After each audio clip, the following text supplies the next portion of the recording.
33년 전 가슴 아픈 사건이 일어났던 그 현장. 우리나라의 대표적인 국제 관문 역할을 해온 김포국제공항입니다. 1986년 가장 큰 스포츠 행사인 아시안 게임을 앞두고 당시 공항은 눈코 뜰 새 없이 바쁜 상황이었습니다. 여느 날과 다를 것 없이 오가는 승객들로 분주했던 공항 청사. 그런데 국제선 5번 출입구와 6번 출입구 사이에 있었던 스테인리스 쓰레기통에서 갑자기 큰 폭발이 일어났습니다. 이 폭발로 인해서 일가족 4명과 당시 공항관리공단 직원 1명은 그 자리에서 숨졌습니다. 현장을 수사한 관계자들에 따르면 당시 폭발은 수류탄 무려 7개와 맞먹는 폭발력을 지닌 것으로 추정. 자, 그런데요, 당시 사고를 두고 경찰은 물론 국가안전기획부, 보안사령부까지 합세해 수사를 했지만요. 모든 수사력을 동원했지만 아시안게임을 앞둔 상황이라 단서가 너무 부족합니다. 라고 발표했고요. 결국 이 사건은 영구 미제 사건으로 분류가 됐습니다. 그런데 역사 속에 잊혀져 가던 이 충격적인 사건의 범인을 집요하게 쫓는 한 남자가 있었으니 바로 마이니치 신문사 무라타 노부이코 기자였습니다. 그는 무려 23년이 지난 2009년 3월 자신이 쫓은 진실을 세상에 알렸는데요.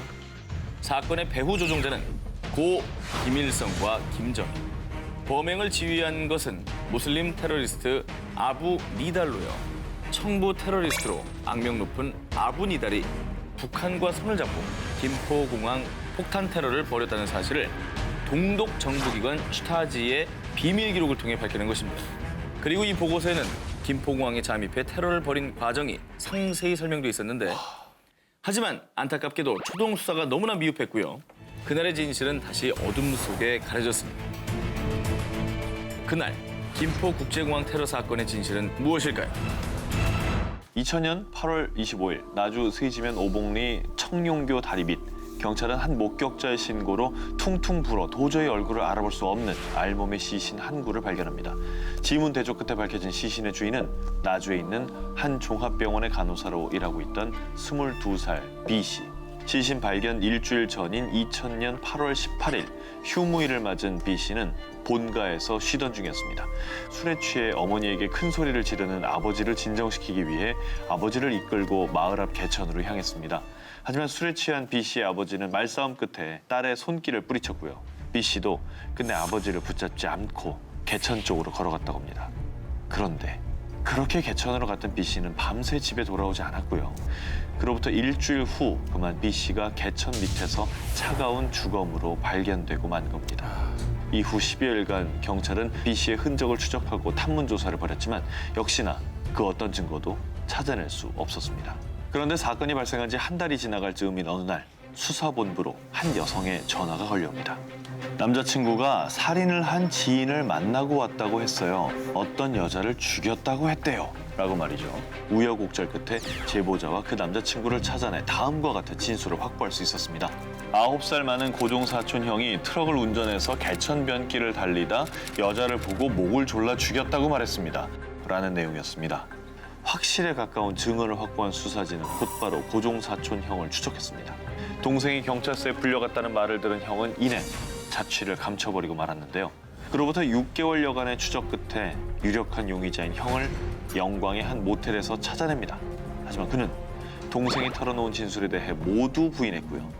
이에 거짓말 탐지기 검사를 진행했는데 그의 말들이 거짓으로 나와 더욱 확신을 가진 수사본부는 그의 범행을 뒷받침할 증거물 확보에 나섰으나 별다른 성과를 내지 못하게 되면서 이후 사건은 더 이상 진행되지 못했다고 합니다. 제보 부탁드립니다. 2000년 8월 18일경 반바지에 하얀 티셔츠를 입고 나주 만봉천변 길을 걸어가는 20대 여성을 목격하신 분이나 또는 해당 사건과 관련된 제보를 주실 분들은 전남지방경찰청 미제사건 수사팀으로 연락 주시기 바랍니다. 2003년 전 국민을 분노하게 만든 사건이 발생합니다. 다들 기억하실 겁니다. 학교를 마치고 집으로 귀가하던 여중생이 싸늘한 주검으로 돌아왔던 포천 여중생 살해 사건입니다. 경찰은 수사본부를 꾸려 포천시 전역에 걸친 수색 작업을 진행했는데요. 그러나 실종 직후부터 A양의 휴대폰과 배터리가 분리되는 바람에 A양의 소재 파악부터 난항을 겪게 됩니다.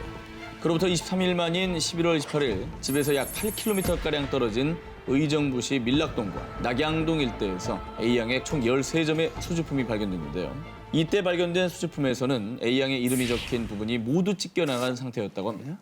결국 실종된 지 3개월 만인 2월 8일 전 국민이 애타게 찾던 중학생 소녀는 싸늘한 주검이 돼서야 부모님 곁으로 돌아올 수 있었습니다. A양을 처음 발견한 곳은 집에서 약 6km 정도 떨어진 포천시 소으읍의 콘크리트 배수로 속이었는데요. 알몸 상태로 발견돼 더욱 충격을 안겨줬습니다. 심지어 부검을 담당한 국과수에서조차 질식사로 추정이 됐지만 시신의 훼손도가 너무나 심해서 목이 졸린 흔적이 있는지 직접적인 사인을 알 수 없다고 밝혀 그 안타까움을 더했습니다. 유일한 단서는 A양의 손발톱에 칠해진 붉은색 매니큐어. 평소 A양은 매니큐어를 사용하지 않았지만 발견 당시에는 손발톱에 붉은색 매니큐어가 조잡하게 칠해져 있었던 거죠. 이에 경찰은 국내 매니큐어 제조회사들로부터 각 매니큐어의 성분을 넘겨받아 범행 당시 사용된 매니큐어를 특정지었고요. 포천시 부근에서 해당 매니큐어를 구입한 30대 남성을 추적하기까지 했지만 끝내 사건의 실마리를 풀 수가 없었습니다. 하지만 경찰은 끝까지 포기하지 않고 있습니다. 2003년 11월에 발생한 이 포천 여중생 살해 사건에 대한 단서를 알고 계신 분들은 아래 연락처로 제보를 부탁드리겠습니다. 2004년 1월 마라도 남서쪽 55km에서 어선 A호 실종. 2005년 1월 마라도 남서쪽 305km에서 어선 B호 실종. 2005년 12월 마라도 남서쪽 65km에서 어선 C호 실종. 2004년에서 2005년 사이 실종된 배 3척의 공통점. 바로 제주 마라도 남서쪽 해역에서 실종이 됐다라는 건데요. 당시 사건이 발생했을 때마다 해경과 해군은 잠수함을 탐지하는 장비를 갖춘 광역 초계기, 구조헬기, 경비함정, 어선 등을 급파해 대대적인 수색을 실시했는데요. 하지만 세 척의 어선은 물론 선원들의 흔적조차 찾을 수 없었습니다. 흔적이라도 찾을 만한데. 근데 한국판 버뮤다라고 불릴만 하네 보니까. 네. 보통 어선이 침몰되면 기름기나 그물 같은 잔해, 부유물들이 발견된다고 합니다. 그렇지. 그런데 실종된 세 척의 어선 모두 부유물은 물론 침몰 위치를 알 수 있는 위치 추적 장치조차 발견되지 않았습니다. 그래서 실종 사건을 수색한 해경조차 어선이 침몰하면 반드시 많은 흔적을 남기는데 이렇게 아무 흔적도 없는 건 해경 역사상 처음이다라는 말을 남길 정도였다고 합니다. 아, 이 배가 꽤 클 텐데 어떻게 저렇게 흔적이 안 나오죠? 마라도 해역이 제2의 버뮤다로 불리는 또 다른 이유가 있는데요. 실제 버뮤다 해역에는 메탄가스가 분포되어 있는데 일부 과학자들은 버뮤다에서 수많은 실종 사고가 일어나는 원인 중에 하나로 이 메탄가스를 지목하고 있습니다. 왜? 해저에서 갑자기 메탄가스가 분출이 되면 큰 거품 덩어리가 배를 둘러쌌는데 이때 물의 밀도가 낮아지면서 배가 부력을 상실해 바닷속으로 빨려 들어간다는 거죠. 어머나. 자, 그런데 2009년 한국해양연구소 소속의 한 박사에 따르면 실종 사고가 난 마라도 해저에도 메탄가스가 매장되어 있다는 점에 주목. 즉, 메탄가스가 매장된 버뮤다 해역처럼 메탄가스가 있는 마라도에서도 의문의 실종 사고가 발생하는 게 아닌가라는 추측을 내놨던 겁니다. 아직 원인이 정확히 파악되지 않았지만 이 근처에서 조업을 하시는 분들, 운항하시는 분들도 각별히 조심해야겠다는 생각이 듭니다. 자, 2004년 5월 2일 새벽 1시 52분 충청남도 서천군에 위치한 한 상가 사람들은 이상한 소리를 듣게 되는데요. 바로 같은 건물에 있던 카센터가 불에 타는 소리였습니다. 결국 이 카센터에서 시작된 불길은 일렬로 붙어있던 5채 상가 건물 전체를 뒤덮고 모두 불태운 뒤에야 불길을 거뒀습니다. 그리고 카센터 안에서 발견된 시신은 총 3구였는데요. 사망자는 당시 8살이던 카센터 주인집 쌍둥이 남매와 농기계 수리점을 운영하던 이웃 아주머니 A씨였습니다. 국과수는 시신 감식 결과 대피 흔적이 보이지 않고 방바닥과 숨진 피해자들 옷에서 등유 성분이 확인됐다고 밝혔는데요. 어머. 당시 카센터 주변에는 CCTV가 없어 경찰은 방화 살인의 무게를 두고 주변 탐문 수사를 진행했습니다. 그리고 숨진 A씨의 아들에게서 사건의 실마리가 될 수 있는 이야기를 듣게 되는데요. 화재 발생 1시간 전쯤 자신의 어머니가 카센터 여주인 B씨와 통화를 했다라는 진술을 했는데요. 아들에게 카센터 주인 아저씨가 교통사고를 당해 아줌마랑 같이 병원에 가봐야 한다라며 집을 나섰고요. 그리고 이때 카센터 앞에는 또 낯선 사람들이 모여 있었다는데요. 근데 이상한 점은요. 사건 당일에 교통사고를 당했다는 카센터 주인 C씨는 전혀 교통사고가 난 적이 없었고요. 그날 새벽 논산에서 밤낚시를 하고 있었다고 밝혔습니다. 뭐예요? 이에 경찰은 카센터 여주인 B씨의 소재 파악에 주력을 했습니다. 자, 그로부터 8일이 지난 10일 오전 8시 35분경에는 카센터에서 약 4km 정도 떨어진 서초면의 한 대형 수로에서 카센터의 여주인 B 씨마저 흉기에 찔려 숨진 채 발견이 됐습니다. 그런데 놀라운 점은 같은 날 오전 우체통에서 편지를 수거하던 한 집배원이 편지를 발견하게 되는데요. 카센터 여주인의 시신은 개천에 있다. 나는 카센터 여주인의 시신을 날라준 죄밖에 없다는 등 사건과 관련된 내용이 적혀 있었던 겁니다. 자, 곧바로 경찰은 이 의문의 편지가 범인과 연관성이 있다고 판단해 국과수에 지문 감식을 의뢰했는데요. 안타깝게도 편지를 발견한 집배원의 지문 외에는 2점의 쪽지문만 발견됐을 뿐 아직까지도 정확한 신원은 밝혀지지 않았다고 합니다. 참고로 당시 화재 현장에는 무궁화와 태극기 문양이 새겨진 허리띠가 발견이 됐습니다. 버클이 발견이 된 건데요. 카센터 주인은 해당 버클에 대해서 우리 가족의 물건이 아니다라고 밝혀 범인을 찾을 중요한 단서임이 또 증명이 됐는데요. 저게 평범한 문양은 아니잖아요. 이 허리띠에 대해서 알고 있는 분들은 아래 연락처로 꼭 제보를 남겨주시길 바라겠습니다. 2005년 6월 6일 이날은 현충일로 공휴일이었습니다. 20대 여성 A씨는 감기 기운이 있다며 병원에 들르기 위해 집을 나섭니다. 그리고 이것이 그녀의 마지막 모습이었습니다. 그런데 다음 날 주민들이 쓰레기를 무단 투기했던 장소에서 쌀 포대에 쌓여 노끈으로 칭칭 묶인 채 참혹한 모습으로 발견됩니다. 당시 발견 장소가 피해자의 집에서 겨우 2km 떨어진 장소여서 안타까움을 더했는데요. 부검 결과 A씨의 사인은 경부 압박 질식사. 발견 당시 얼굴은 검은색 비닐봉지로 쌓여 있었는데요. A씨의 몸에는 범인을 특정할 만한 그 어떠한 증거 하나 남아있지 않았습니다.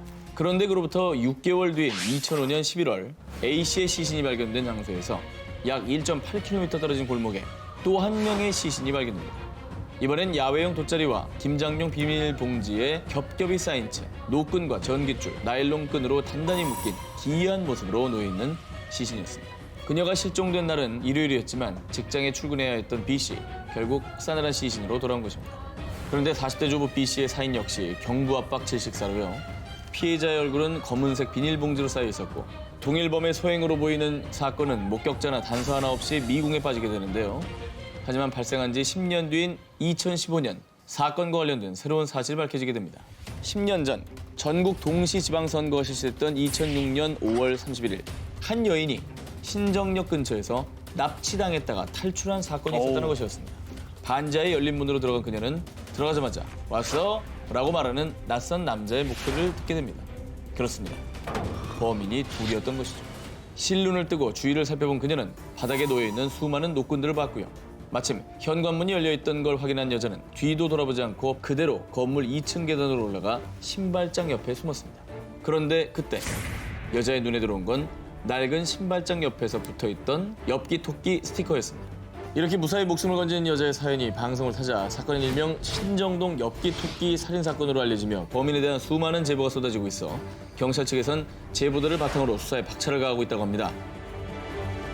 2009년 6월 14일 일요일 오전 한 달여 전 회사에 취업한 A씨는 사장 B씨의 문자 메시지를 받고 자신의 승용차를 타고 약속 장소로 나섰죠. 땡땡 병원 앞으로 가요. 땡땡 엄마가 약 하나 줄 거예요. 자신을 신경 써주는 사장님이 너무나 고마웠던 그녀는 약속 장소인 병원에서 140m 정도 떨어진 광양의 한 버스 터미널 주차장에서 시체로 발견됩니다. A씨는 뒤로 젖혀진 운전석에 반드시 누워 있었고 그녀의 목에는 희미한 자국이 남아 있었습니다.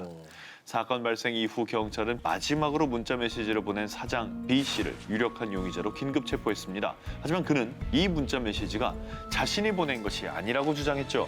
알고 보니 그 문자 메시지를 보낸 건 사장 B씨의 동거녀였습니다.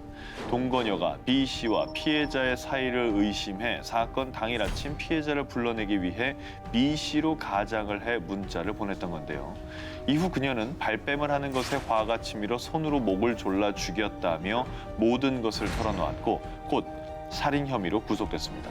이렇게 그녀의 자백으로 무사히 해결되나 싶었던 이 사건. 하지만 어찌된 일인지 그녀가 법정에서 자백을 번복합니다. 게다가 국과수 부검 결과 손으로 목을 졸라 숨지게 했다고 자백했던 그녀의 말과 달리 피해자는 끈과 같은 물건으로 목이 졸려 사망한 것으로 나타났고요. 당시 그녀의 자백 외에는 사건과 관련된 별다른 증거가 없었기 때문에 결국 지난 2014년 대법원 공판에서 자백의 신빙성이 의심된다는 이유로 B씨의 동거녀에게 무죄 판결이 났습니다. 과연 차 안에서 처참하게 생을 마감한 A 씨를 죽인 범인은 누굴까요? 죽을 각오로 범인을 찾아내서 수갑 채우는 거. 그게 우리 일인 거야. 친누나가 운영하던 중장비 학원 근처에서 컨테이너 생활을 하던 굴착기 기사 A 씨. 그런 그가 며칠째 연락이 되지 않자 같이 일하던 동료가 컨테이너를 방문합니다. 그리고 문을 열자 A 씨는 참혹하게 숨진 채 쓰러져 있었습니다. 피해자 부검 결과 그의 몸에서 발견된 칼자국은 무려 200개 이상이었는데요. 칼자국 모양을 분석한 결과 피해자의 머리, 목과 등 부위에서 확인된 자상들의 방향과 크기가 일정할 뿐만 아니라 그 상처가 겹치지 않고 고르게 분포돼 있던 건데요. 그리고 수사 중 밝혀진 의문점이 하나 더 있는데 피해자가 180cm가 넘는 거구였다고 합니다. 그럼에도 불구하고 저항하다가 다친 흔적이 발견되지 않았다는 거죠. 그래서 현재 컨테이너 안에 남겨진 범인의 흔적이라곤 270mm의 군화, 발자국 2개가 전부입니다. 제2대 법의학과 이호 교수는 범인에게는 정신질환이 있을 것이라고 추리를 했고요. 이 분석을 바탕으로 133명의 용의자를 두고 대대적인 수사를 벌였지만 증거 부족으로 단 한 명도 기소할 수가 없었습니다. 그런데 사건 발생 8개월 후 경찰서에 자수한 용의자가 나타난 겁니다. 이 사람은 중장비 학원 학생 B 씨고요. 범행 동기와 범행 도구의 유기 장소를 순순히 자백했습니다. 하지만 그 어디에도 범행 도구였던 칼은 찾을 수 없었습니다. 그러던 중에 갑자기 B 씨가 돌연 심심해서 자백한 거예요 라며 진술을 번복합니다. 결국 직접적인 물증을 확보할 수 없어서 그를 풀어줄 수밖에 없었는데요. 하지만 끝날 때까지 끝난 게 아닙니다. 전남경찰청 미제 사건 전담 수사팀에선 진범 검거를 위해 지금도 최선을 다하고 있다고 합니다. 경찰분들이 고생하고 있는 이유가 단서가 너무나 부족하기 때문인데 그래서 여러분들의 좀 제보가 절실하다는 점을 다시 한번 말씀드립니다. 네. 미제 사건은 누군가 포기하기 때문에 만들어지는 겁니다. 형사님이 포기하지 말아주세요.